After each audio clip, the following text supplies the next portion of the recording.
If you're trying to install the mounted Fireplace Mantel TV above the fireplace TV mount, here's a few things that I wish we would have known beforehand, what was easy, what was tricky, and some tips along the way. This was gifted to us by Mantle for the purposes of a video. Short little disclaimer, we are not actually going to keep this installed in this location, but this is where our other TV was, and we were able to use some of the already pre-installed holes.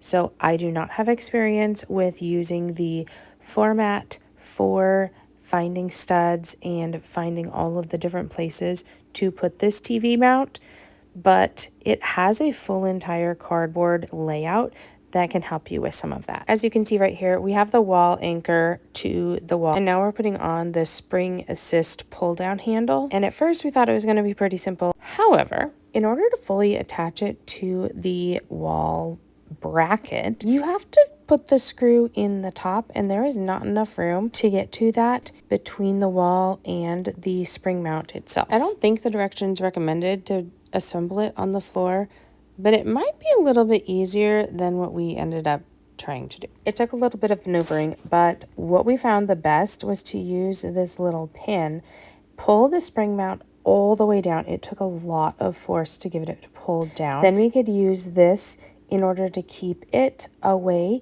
so then we could put the screw into the top of the wall brace itself. This is what I was talking about. There are two screws up here, and that was the best way we found in order to get those screws in, which is actually what he's working on right here. The reason we wanted this TV mount was our toddler kept trying to touch the screen all day long. So we wanted to be able to have the TV mounted higher, but still have the option to lower it to a bit more comfortable viewing height when we're actually sitting on the couch watching.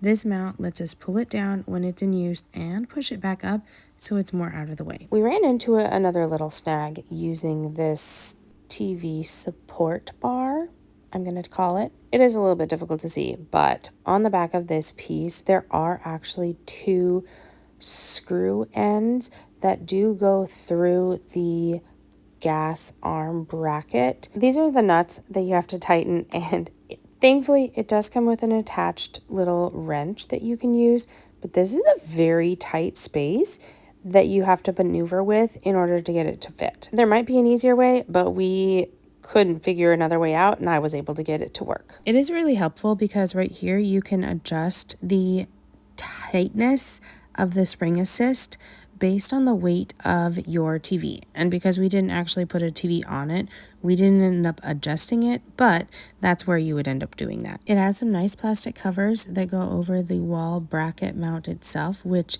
I'm sure is going to help with dust and possibly with scratches or cables, I guess, getting caught. You can see right here how much force my husband has to do in order for me to be able to take the pin out. But then the arm goes up so quick and pretty gently too, especially considering we have zero weight on the end. It does have the ability to swivel a little bit. I'm sure that it depends on how far away from the wall you end up having your TV. Pulling it down, because we don't have a TV attached, it is not super stable, and so we were not able to use the actual handles. It also was not going to stay in place, but it is pretty easy for him to pull down even without having a TV attached. And then here's kind of what it looks like from the side when it pulls down. Overall, I'm pretty impressed. Like I said, there were some little odd things with installation that made it a little bit tricky, but it looks like it's going to be great, and I would recommend it if you are looking for a pull-down TV mount.